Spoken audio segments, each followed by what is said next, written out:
Bienvenido, maestro Eduardo Hernández Molinar. Gracias por invitarme.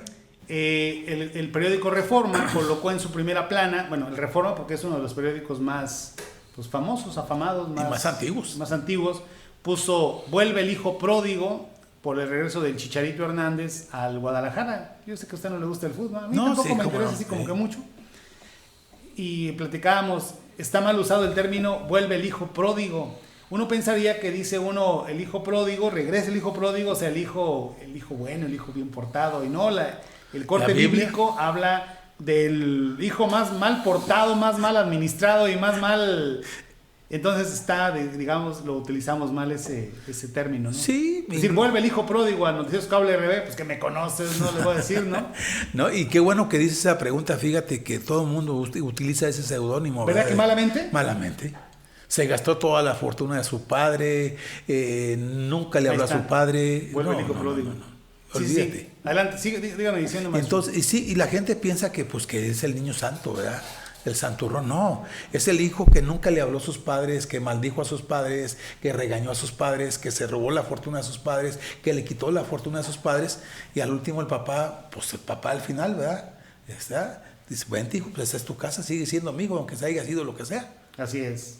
Pero el hijo pródigo, sí, ese por eso, y bueno, más lo quería decir porque qué bueno, digo, aquí estuviera también el maestro, nuestro gran amigo, maestro Jaime, don Jaime, sí lo conoció, ¿no? Sí, cómo no. Jaime García. Sí, cómo no. Que aquí teníamos también unos muy buenos, yo no podía debatir con él, era imposible. No, mejor hay que dejarlo que platique él solo. Y ya como que él se dejaba, como que decía, pobre incrédulo, a mí me decía, pero de repente se van haciendo estas palabritas que uno va pensando que significan otra cosa. Sí, inclusive hay gente, por ejemplo... Pródigo, bueno, que pródigo, uno decía, pues pródigo es importante, y no, es el contrario. Sí, y ahorita que hablas de don Jaime, por ejemplo, me acuerdo, pues su papá fue un coronel de Cedillo, precisamente, hablando de Cedillo, que hace poquito fue su aniversario luctuoso. Oiga, qué triste, maestro, entre más pasa el tiempo, más se olvidan de Cedillo ahí en Ciudad del Maíz.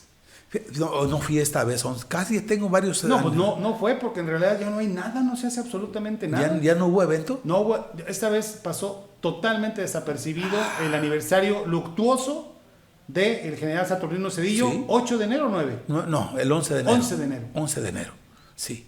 Entonces no vinieron las gentes de Estados Unidos. No hubo nada. Y Palomas está en medio, maestro, de un tremendo problema ahí de delincuencia organizada. A lo mejor por eso. Por eso, fíjate, yo... ¿Qué hubiera hecho Saturnino Cedillo si hubiera habido delincuencia organizada ahí en su Paloma, maestro? Mira, más para darte la práctica chiquita, si de alguna manera apaciguó la famosa guerra cristera del 20 y tantos al 30, por ejemplo, ¿verdad? En poquito tiempo, vencer a Enrique Gurusteta, por ejemplo, ¿verdad? En aquella época, que era un general prestigioso de la revolución, vencerlo no era fácil. Sí. Sí, y con no tantos hombres como los que tenían la Revolución Cristera en el estado de Jalisco, en el estado de Guanajuato. Sí. O sea, por muchos bandos Cedillo se metió ahora sí que al ojo del huracán, y sin embargo salió victorioso. Sí, pues ahora la tierra de este hombre que estamos viendo en pantalla, pues está más sumida en la más terrible violencia. No, y qué triste, fíjate, porque uno, como lo dijo un libro, ¿es caudillo o es villano? Sí. Como tú también un día me lo platicaste.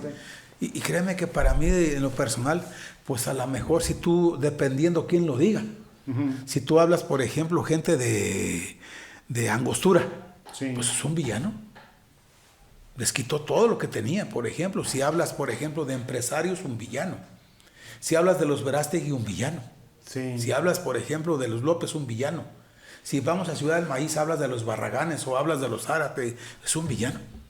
Le tenían miedo hasta No, un temor horrible. Así es. Bueno, pues así pasó desapercibido, maestro. No quisimos dejar pasar también este temita nosotros de Saturnino Cedillo, que está siendo olvidado ya. No, y también hay que recordar una cosa, que es el único caudillo que duró con el poder muchos años, desde 1910 hasta 1939. El único caudillo en la zona media, caudillo a nivel nacional. A nivel nacional incluso. Sí, tiene razón, fue el más longevo. Sí, uno de los más longevos, porque el más longevo, y esa lo platica la historia, fue don Gonzalo N. Santos. Bueno, sí, tiene razón. Ese viejo parece que falleció en el 86. Y que se le acaba de morir un nieto, uno de sus el hijo. Hijo, Gastón. Gastón N. Santos. N. Santos es hijo de don Gonzalo. Él nomás tuvo 2 hijitos. Uno era Gonzalito y Gastoncito, que así le llamaban. Correcto. Sí, era rejoneador, O sea, los mejores caballos del mundo los tenían en Tamuín. Allá en Tamuín. Sí. Y los que no eran mejores se los robaban, ¿no? Para quedarse. Pues a las mejores no tenían todo el dinero del mundo, Gil. No. Bueno, con decirte que tenía botas, él nunca repetía botas. Un día usaba unas botas nuevas, trajes nuevos. Pues sí, pues bueno. Genio y figura estos 2 hombres. Sí, eso sí es cierto. Óigame, sí. Y eso ha sido los mejores de alguna manera a nivel nacional, que han sido los más longevos dentro de la revolución. De los más longevos. Obviamente Gonzalo N. Santos logró capitalizar mejor a nivel de política. Sí. Y Saturnino se quedó más bien en el ámbito siempre de la guerrilla. ¿Sí? Le encantaba esa parte. ¿No? Y era feliz con su guerrilla. Como que lo identifico, ¿sabe con quién? Con Che Guevara. Ya ve que el Che Guevara pues logró, o sea, junto con Fidel Castro, junto con Fidel Velázquez, lograron la independencia de Cuba, decía un amigo. Fidel Castro logró independencia y dijo el Che, pues ya llegó Cuba, ya nos vemos y me voy a seguir de revolucionario. A la Bolivia. Sí, ¿no? Ahí muere en Bolivia. Ahí donde lo mataron. Sí. Algo parecido con Saturnino. Algo ¿no? parecido, más que al Che Guevara no le duró mucho él no le gustó ser secretario creo que en aquel tiempo era secretario de Agricultura. No, de Relaciones Exteriores. De Relaciones Exteriores. Él habló allá ante la ONU. Sí. No le gustó el ambiente ese y mejor quiso la guerrilla. Entonces en aquel tiempo en Bolivia había una pequeña, es más, no había ni era la gran cosa, ¿verdad? No. ¿Me entiendes? Todavía si fuera un ejército zapatista, por ejemplo, en el sur, tenía más gente que en Bolivia, mucho más gente. Exacto. Cosa curiosa, pero cierta. Y él se quiso ir a Bolivia por paternalismo, por sentimentalismo, ¿me entiendes? Sí. Y fue su tumba. Fue su tumba allá en Bolivia, bueno, pues de cierta manera. Oye, ya que habla usted de guerrilla, maestro, apenas uno cierra los ojos y despierta en el 94, ya pasaron pues 30 años del levantamiento de los zapatistas. Sí. Y ya ve que el 94 fue un año terrible para México, hace 30 años. ¿Cómo le fue a usted? ¿No? ¿Sí la libró? Sí, cómo no, yo estaba en Río Verde ya en esa época. Sí, fue un año políticamente un año revulsivo, ¿no le llaman? ¿No? ¿Cómo? Muchos decían, no, sí iba a tener eco la revolución acá en el sureste y que se iba a juntar más gente. Y no tuvo el eco que tuviera porque le faltó el apoyo de gente exterior. ¿A qué se acuerda del 94? El levantamiento armado. Luego lo de Colosio, las elecciones, luego mataron a Ruiz Massieu, ¿se acuerda? A Francisco Ruiz Massieu. Y luego en diciembre, que se viene la crisis más terrible que ha tenido México. No, fue un acabose. Y sin embargo, lo más lindo fue que aguantamos el golpe. Pues sí. Somos tan fuertes, tenemos tanta fortaleza que podemos pasar dicen que el mexicano puede pasar hasta 4 o 5 días sin comer y anda como si nada. Pues se perdieron muchas riquezas. Por ejemplo, el expresidente de Ciudad Fernández, José Alfredo Pérez, decía que su familia lo perdió todo en el 94, me platicaba. Los empresarios, claro que sí. La mayor parte de la noche a la mañana, si tenías un préstamo... No, debías 1,000 pesos, ya debías 10,000. Imagínese. Para que te des una idea, si tenías un préstamo de 100,000, ya debías 1,000,000. Y cosas por el estilo. Fue una devaluación muy tremenda, muy fuerte. La gente inclusive de muchos lados, no nomás de San Luis Potosí, de toda la República, emigraron a Estados Unidos, donde el dólar tenía otro precio. Ya. Oiga, pero a ver, en el regreso estaba platicando usted cosas interesantes de los zapatistas. ¿Sí se percibía que podía haber un levantamiento en otros lados? Fíjate que si hubiéramos tenido el apoyo, vamos a hablar de otros países, no digo nombres de países, de otros países, ese levantamiento hubiera tenido mucho eco. Sí. Mucho eco. Porque en Cuba empezó a la inversa. Ahí fue una invasión. Sí, claro. ¿Sí? Sí. Y la misma invasión fue como una bola de nieve agarrando más gente. Acá estaba la gente ya lista. Uh-huh. Y lo más curioso que la gente que no recuerda el nombre del líder. Pues el comandante Marcos. No, pero su nombre. Comandante Marcos. No era de allí, No, él era de hecho él era un... De Tampico era el señor ese, un ex seminarista. Sí, un noble, un notable, ¿no? Un hombre pensador, un filósofo. Estudió filosofía, creo, también, y era de Tampico, Tamaulipas. Uh-huh. Y él lo invitaron a levantarse, de hecho, los lugares más débiles de México son el sureste, hay más pobreza. Sí, pues fue por eso, ¿no? Oye, ¿cree que ya se ha levantado la pobreza del sur? Ya ve que ahora el gobierno le ha invertido mucho. El subcomandante Marcos se llama Rafael Sebastián Guillén Vicente. Sí. Que, sí, como usted dice, nació en Tampico, Tamaulipas, en el 57. Somos de la misma edad, más o menos, sí. El viejo ese y yo. Pero usted no se ha puesto nunca. no se la de esa. Pero y mucha gente de San Luis fue para allá, ¿eh? Sí. Muchos seminaristas, amigos míos, anduvieron en la guerrilla. Hombre. Amigos del que estamos platicando. De este hombre. Sí. Se los llevó. Se los llevó. Y mucha gente de aparte de Guanajuato, de la UNAM, mucha gente chilanga, todavía están en Chiapas. Sí, por supuesto. Pues ya ve que cuando hubo levantamientos en la UNAM por los temas de huelga, pues también tenían la bandera ahí del EZLN. Sí, de ahí salió él es egresado y mucha gente que trae atrás de él son egresados de la UNAM. ¿Cambiaré ya en tantos años, maestro, el sur del país? Ya ve que estaban muy amolados, ¿no? Yo creo que para que se levante el sureste, lo que es Chiapas, que es el más pobrecito, Guerrero, por ejemplo, ¿me entiendes? Donde hay mucha cosa de esas que venden en Estados Unidos, yo creo que va a tardar en levantarse unos 40, 50 años, pero va a levantarse tarde que temprano. La pobreza sigue, ¿eh? Y qué tristeza, ¿no? Que sean estados tan ricos, ¿no? Naturalmente hablando, ¿no? Sí, muy ricos. Sí. Son los pulmones de Centroamérica. Y el maestro debe ponerse usted una máscara, pues se ve más joven. Su Juanate Marcos, si es de su edad, dice usted. Sí, es del 57, el señor Del día el año que murió Pedro Infante, por cierto. Sí. El 57. Sí. Y en el 59 fue la invasión de Fidel Alejandro Castro Ruz a Cuba. También. No sé, esa década estuvo brava, ¿eh? No, pues sí, pues hablando de los 90 y nos regresamos 30, 40 años, ¿no? A los 60, ¿no? Pero fíjate que yo hace unos años fui a Chiapas, a los altos de Chiapas, acá a reconocer a Ocosingo, a muchos lados de Chiapas, a los altos, a las lagunas, y créeme que hay una escasez de medicamentos, hay una escasez de tecnología, o sea, allá no sé, como aquí, como en San Luis o como otro lado, no hay. Pues qué tristeza. Y a veces el discurso presidencial es otro, ¿verdad? Desgraciadamente, como dicen los señores, hay una riqueza en bruto en el sureste muy grande, muy grande, muy grande, como hay en la Huasteca Potosina, pero no tanto como allá. Aquí se lo saben explotar un poquito más. Hay una diputada que es de grupos vulnerables, dijo, pues lo que dijo el presidente de la República de las medicinas, ojalá llegara a la Huasteca, dice, porque todavía hay muchos lugares que están terribles. Muy malos, muy malos. Por eso es importante, maestro, enterarnos de nuestra historia y siempre, yo creo, a manera de ver, respetarla, redescubrirla y tener lugares pues para poder adorarla, porque también se puede dar. Y hablando de eso, pues el Museo Regional del Río Verde pues es un lugar de historia, de cultura aquí y de encuentro en nuestra ciudad y en la zona media. Y bueno, pues desde aquí les queremos mandar una felicitación. Tampoco quisimos dejar pasar la fecha, cumplieron ya 25 años de conformados, sí. Maestro. Y no es fácil hacer una asociación así, donde no hay un lucro, todas las personas, la maestra Elenita, Adolfo Martínez Ibarra, Juan Cancino, Arturo González, el Güero Gama, mucha gente que se ha preocupado. Y en su momento el doctor Carlos Gama. Carlos Gama fue uno de los fundadores, fue una pieza clave para que se sea museo, porque en aquel tiempo estamos hablando del 99. Sí, que previo al Museo Regional del Río Verde se conformó una asociación. Sí. Que es la que usted está hablando. Sí. Fernando Silva Nieto inclusive tuvo la gentileza de donar lo que es el terreno y la casona, ¿verdad? Sí. Considerando que esa casona también tiene su historia, era de los Medina, de Meme Medina, por ejemplo. Se dice que en un tiempo fue una escuela de música, que hubo arte, que hubo cosas por el estilo. Pues qué lindo, ¿no? Pero sí, pues ya 25 años de que se hizo. A mí me encantaría que hubiera otros museos, por ejemplo, de arte moderno. Un museo de arte moderno en Río Verde.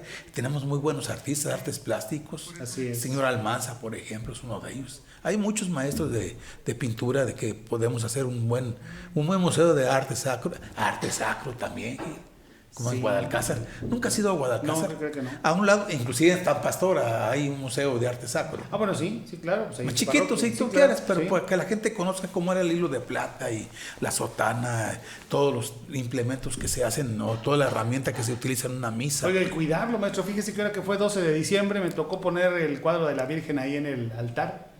Pues no, que es un cuadro de 1900, el de la Virgen y agarrándolo como si fuera cualquier cuadro de vecino. 1900, imagina, 124 años de historia. A ver, ahí venía 1900 la firma del autor, la réplica de la Virgen, y agarrando el cuadro como si nada, dice uno, bueno, Hay que tener cuidado, para eso están los museos, efectivamente. Exactamente. Porque así como estamos viendo, se han perdido tantas cosas, ¿cuántas cosas no se han perdido con el paso del tiempo?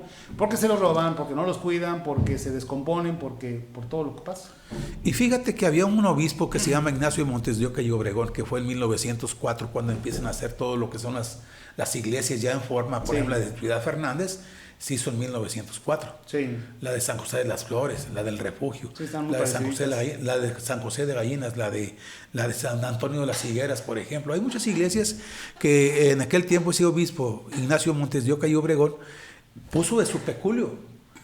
Pues era el dedo chiquito de su confesor de Porfirio Díaz Mori. No, pues con razón. Entonces, date una idea. Sí. Entonces, él se preocupó mucho porque se siguiera conservando, inclusive lugares, mandó a hacer, ahora sí que muebles especiales para purgar tu sotana, para que tú, todo lo que es los implementos eclesiásticos los tuvieran en un lugar específico. Sí, claro. Y nosotros mismos nos fuimos desordenando un poquito. Sí, bueno, y es que es un muy buen ejemplo, maestro, de cómo poder preservar algo a futuro, pues en el caso de los museos, ¿no? Sí, y el Museo Regional del Río Verde, yo felicito a todos ellos, al güero, a Adolfo Martínez Ibarra, a todos, a Juan Cancino, a Chuy Enríquez, a todos ellos, a Lenita. ¿No que le tocó colaborar ahí, maestro? Sí, cómo no. Sí. Sí, cómo no. Y uno lo hace con todo eso honorario, ¿verdad? Y con todo el gusto del mundo. Pero a veces algunas diferencias hacen que uno... Sí, claro. Como todo. Sí. Pero es un gran museo y yo los felicito sinceramente. Aparte del museo hay clases de pintura, hay algunas conferencias. Ha servido como un salón de usos múltiples para mucha gente. No, y es una casa que parece que no pasa el tiempo, ¿verdad? Sí. Inclusive ahorita que platicas eso, a la hora que ahora tenemos la tentación, un grupo de historiadores, está Chuy Alvarado, está Salomón, sí. Está muchos, está Honorio García Palomares, donde queremos hacer una pequeña exposición del doctor Carlos Gama. Correcto. Con todos esos implementos que trajo desde que estamos hablando del 20 y tantos, 30 y tantos, 40 y tantos, material y inclusive lo que son los aparatos odontológicos para hacer un museo, inclusive algunos artículos que escribió, su máquina de escribir, todo eso queremos hacer. Ojalá y el IMAC nos haga favor de prestarnos el espacio para llevarlo a cabo. Pues ojalá se pueda. Y bueno, no convertir los museos en sitios de reuniones, que esa es la otra, ¿no? Que ha pasado mucho. Ese es un detalle, ¿verdad? Que a veces uno no, en lo personal a mí no me... No, porque hay que saber, tú vete a tomarte un refresco, una cafetería, un café, una cafetería, alguna cosa, ¿verdad? Si te vas a hacer una buena comida, pues vete al restaurante, ahí comes sabroso. Pues no te vayas a un lugar que no es el indicado, nada más. Que no es el indicado. Pues muchas felicidades, 25 años, se dice muy fácil. Son 25 del museo y por lo menos que 30 de la asociación, ¿no? Un poquito más, no tanto. Más. Sí, porque Fernando Silva Nieto pidió que se hiciera para poder donar el dinero o donar la casa y todo lo que... Aparte dio algunas cosas en especie, sí, tenía que estar registrada la asociación. Por eso el comentario. No podía haber museo si no hay asociación. Ahora, maestro, después de ver ese tipo de inversión, uno se pone a pensar aquí en Río Verde, inversión en historia. Ya no se ha vuelto a repetir. O sea, que diga usted, oye, vamos a meterle, que aparte sería muy criticable, no sé, 40 millones de pesos para ver qué onda más con la historia de Río Verde, ¿no? A ver, vamos a escarbar aquí y allá, vamos a ver lo que tiene la iglesia, vamos a hacer un museo de todo lo que tiene la iglesia en concordancia con ellos, no sé. ¿No ha habido ya inversión en historia? ¿No nos interesa ya? A lo mejor la gente no lo pide, yo creo. Si lo pidiéramos al señor presidente municipal, a lo mejor lo haría. Pero a lo mejor no hay quien le diga, o sea, no tenga eco. Hay un espacio que está olvidado y que yo muchas veces, cuando estuve en la administración, decía, atrás de tal ferrocarrilero hay un espacio donde están los juegos, está una sequía. Me dije, aquí me gustaría que hubiera un museo. Ah, sí. Sí, hay una sequía, esa nunca se seca, creo, por cierto, esa sequía. Sí, esa viene de los Alonsos. A mí me gustaría que aquí estuviera un museo, aunque sea austero. Sí. No sé si ha sido a Pinal de Amoles, hay un museo que es más que un galerón y conservan todavía cómo sacan el mercurio, todo el proceso, inclusive ahí mismo te lo hacen, ¿verdad? Y te platican todo eso. Bueno, a mí me gustaría, ahí estuviera un buen espacio. A mí me preocupa eso, maestro, ¿y qué pasa? Pues ya todos estamos, bueno, no sé si viejos o no, pero todos estamos creciendo y no hay quien venga en otras generaciones, bueno, muy pocos, sí hay contados, pero que vengan empujando esa generación para seguir preservando la cultura y la historia. Sería muy lindo eso. Por ejemplo, otro Carlos Gama Morales. ¿Cuánto tiempo no le invirtió el doctor? Con todo respeto lo digo a todos y a todos mis amigos que son historiadores. No porque no esté, si estuviera, yo se lo diría a su cara también. Claro. ¿Cuánto tiempo le ha invertido, por ejemplo, a la historia? Era un apasionado. Ahora sí que era un orgullo rioverdense, o un orgullo de la zona media, por ejemplo. Él quería Río Verde, como te imaginas. Sí, claro. Daba todo, inclusive daba lo que tuviera porque se hicieran las cosas por el bien de Río Verde. Y sobre todo en la historia. Bueno, pues ahí están, y fíjese, tantos años después, maestro, ahí está la herencia, ¿no? Para los rioverdenses. Sí, y yo creo que tanto los hijos del doctor tienen mucho cariño a lo que dejó, y ellos quieren también que se exponga, que conozcan un poquito la historia de su papá y el por qué de alguna manera tanto cariño por Río Verde. Así es. Pues yo pensaba, por ejemplo, oiga, tantos libros que han escrito los rioverdenses, los libros de Abadí, por ejemplo, los libros del propio Verástegui, que pudieran pues editarse, hacer otros tirajes, repartirlos en las escuelas. Sí, hay un grupito, yo me acuerdo un grupo que se llamaba Raíces, donde está el maestro Honorio, Felipe Ávila Reyes. Ellos escribieron cosas muy lindas, ¿eh? Uh-huh. Muchos de ellos escribieron cosas muy lindas. Ojalá se pudiera rescatar todo eso y darlo a conocer a la gente, a las escuelas, para que la gente que está abajo vaya. A lo mejor no todos van a agarrar el mismo sentimiento, pero con uno o dos que agarren el sentimiento, con eso son suficientes. Bueno, todo lo que escribía la maestra Marta Gallegos. Marta, todos los poemas. ¿Dónde están? Si tú escucharas los poemas de ella, créeme que no le pide nada a Amado Herbo, no le pide a Manuel José Otón, no le pide nada a nadie. ¿Sí? ¿Dónde están? Por ahí deben de estar, pero no sabemos dónde están. Pero deben de estar por ahí, te lo aseguro. Es triste. Y aparte de ella, por ejemplo, sí, adelante. Aparte de ella tenemos también otros escritores muy buenos que hay un librito que empezó el señor periodista, que trabajaba en el Heraldo, ¿no? Coluchaba, ¿será? Coluchaba. También le encantaba escribir sobre la historia. Uh-huh. Es algo muy lindo, muy loable, que quisiéramos que mucha gente como nosotros tuviera ese sentimiento, esa emoción, esos deseos. Sí, a mí me preocupa que se pueda perder en un... Pues mire, estamos en el 2024, por ejemplo, estamos hablando de la década de los 60, ya que esta música que luego nos gusta mucho, 60, 65, 68, que los Beatles y... Oiga, ya está más cerca los 60 de nuestro siglo que los 60 del siglo anterior. Y sin querer, ¿qué pasará? ¿Qué pasará con nuestra historia? Y ojalá la documentemos, que haya ese fervor, ese detalle, y que las escuelas den esa cátedra chiquita nada más, unas 2 horas nada más al mes de conocer nuestra historia. Por ejemplo, a la señorita de Abadí, hace mucho que no la veo, quizá ya tiene algún problema de salud. Yo sí la he visto, fíjate, por ahí salía al mercado muy temprano. Sí. No muy temprano, 7:30, 8 va al mercado a comprar lo que necesita. Esto ya conserva las tradiciones antiguas. Sí, de diario, ¿no? Porque sabe que llega fresco, ¿no? Pues todas las mañanas. Ándale. Hay que exprimir a estas personas. Por eso a usted lo exprimimos también, maestro, cada que viene. A Ricardo Castillo también hay que platicar. Hoy presenta un libro, por cierto, Ricardo Castillo. Felicidades, Ricardo, por tu libro. Y créeme que me encantaría que muchos Ricardos estudiaran en Río Verde también. Sí. Otro que le fascina la historia es Jesús Alvarado. Sí, le mandamos un saludo también a don Jesús. Chuy. Por ejemplo, a Honorio, a Lucas, a mucha gente que realmente le gusta la historia. Ojalá lo pudiéramos difundir que otros niños chiquitos, porque nosotros nos vamos a ir algún día. Ellos sigan con nuestro legado. Bueno, y en el caso suyo, usted editó las efemérides de Fernández. Ahí están las efemérides. ¿Ya están editadas, maestro? No. Creo que por ahí faltan algunos detalles en esta administración, pero ahí está. Mucha gente quiere que sean perfectas las efemérides, que tengan una X, una Y, una Z.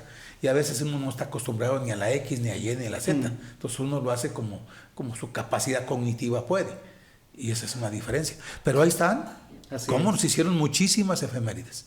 Inclusive también por ahí estamos escribiendo las efemérides del tecnológico. Ok. Desde 1999, por ejemplo, volvemos a hablar de Fernando Silva Nieto, que fue el que empezó con que se creara esta escuela. Puro cambiadero de directores, maestro, ahí, por las efemérides, ¿no? Yo creo que se ocupan bastante, ¿no? Para eso, ¿no? Bueno, también forma parte de las efemérides todo eso, ¿verdad? Pero sí, ya se está trabajando, hay algunas 140, 150 efemérides. No, pero las de Fernández sí, yo creo que sí, ahí no han hecho justicia a la revolución. No, fotografías antiguas, Gil. Que por cierto acaba de pasar el aniversario de la fundación de Fernández. Sí. Entonces no están editadas. No. Y ahora, no están terminadas, pues cada día que pasa es una efeméride nueva, ¿no? Sí, inclusive ya no le han dado, pero a mí me encantaría, por ejemplo, que lo que tuvieras tú, aunque sea burdo, aunque sea sin estilo o sin lo que tú quieres que sea, pues se sigan conociendo, sería muy lindo. Así es. Mire, esto es lo que se va a presentar hoy en el museo. Primero ponemos a Ricardo Castillo. Su libro se llama Relatos Históricos de Río Verde, de sus orígenes a la época actual. ¿Sí la tenemos? Por esta una invitación. Presentación del libro Relatos históricos de Río Verde de sus orígenes a la época actual. Es hoy, dentro del 25 aniversario. Sí. ¿Sí la tenemos? Ahí está. No. Bueno, es que se la acabamos de pasar aquí al compañero. Un reconocimiento a todos ellos, a todos los... Ahí está. Ahí está. Por ahí también expuso su pintura la señora Adoración Martínez. Sí, es la que le voy a presentar a continuación. Son dos. Una pinto, escultura, acuarela, óleo, pastel y lápiz. Se llama Te hice guaje y te pinté. De Adoración Martínez Torres. Adoración Martínez Torres es... Mamá de Alejandro García. Sí.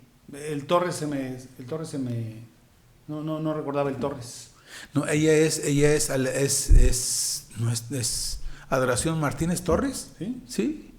Y el otro se llama Azares de mi corazón, Manuel Fuentes, exposición de acuarela sobre papel algodón, maestro. No, Manuel es un artista que debe estar, hay que darle un reconocimiento muy especial a Manuel, igual a la señora Adoración, que todavía en la actualidad siguen haciendo lo que les gusta. Y me preocupa que de estos eventos no sea partícipe el gobierno municipal, me preocupa. Pues a lo mejor sí, como tú dices, no soy mala, pero a lo mejor sí tiene algún apoyo. Yo creo que sí debe de estar ahí presente porque es parte de la historia de nuestro municipio. Pero bueno, del municipio de Río Verde, inclusive del municipio de Ciudad Fernández. Me preocupa porque el presidente tiene agenda de fútbol, va a un juego de fútbol en la tarde y a la misma hora está este asunto. Ojalá pudiera ir, pues una cosa que va a trascender. Sí, necesitamos conocer nuestra historia, no es mala. ¿De dónde venimos? ¿Qué onda con nosotros, no? Entendemos que es muy cambiante ya el asunto, ¿no? Pero independientemente, fíjate que podemos tener, pero las costumbres, la cultura es la misma. Sí. Así como vamos a hablar de antaño, por ejemplo, así como se educó María Jesús Ramírez de Abadie, como se educó Ricardo Castillo, como parte de mi educación en Río Verde, de mucha gente, casi son muy similares. Así es. Muy similares, créemelo. Así Don es. Eugenio Verástegui, por ejemplo, también un reconocimiento a la familia Verástegui, que aporta mucho a la historia.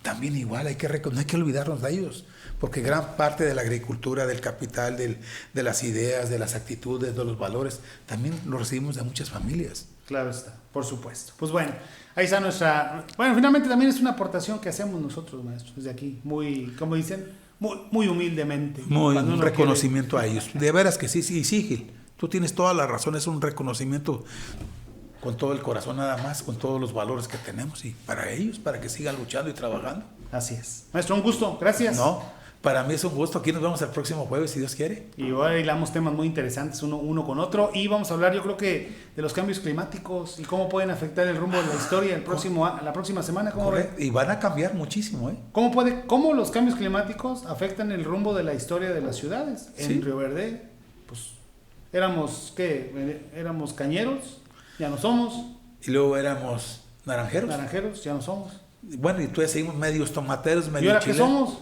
Medios tomateros, medio chileros. Pero fíjate, bueno, pues la historia del cambio climático, y hay muchos niños que no conocen el agua, así la lluvia, pero fuerte. Está bien. Hay niños que no conocen la lluvia. ¿Se acuerda cuando uno se quedaba ahí abajo de un tejadito, no? Sí. 2 horas, 1 hora y media. O que las mamás de los ranchos aprovechaban el agua de la lluvia. Báñate rápido, amigo, órale, vamos a echar al baño, y los bañaban rápido. Ah, sí, no me la sabía. ¿Me la guardas esa anécdota? La platicamos. La próxima semana. ¿Cómo el cambio climático puede modificar la historia de nuestro municipio? Fíjate, la próxima semana. A mí me gustaría comentarte algo ¿qué crees que van a poner ya? Ya está el techado. Adelante. Yo creo que antes de que termine el mes lo van a inaugurar. A lo mejor viene el señor gobernador, nuestro presidente. El techado del TEC. El techado del TEC. Y pues ya vamos a iniciar clases también. Ya para que se prepare la gente que nos está escuchando por ahí el próximo lunes, ya inician las clases en el tecnológico. Bueno, pues bienvenidos el próximo lunes. Sí. Próximo lunes, que es el día 29 de enero. Muy bien. Muy bien, maestro. Muchas gracias. No, un gusto siempre. Gracias por invitarme, Gil. Platicamos del cambio climático en el curso de la historia. Sí. Nos vemos. Gracias.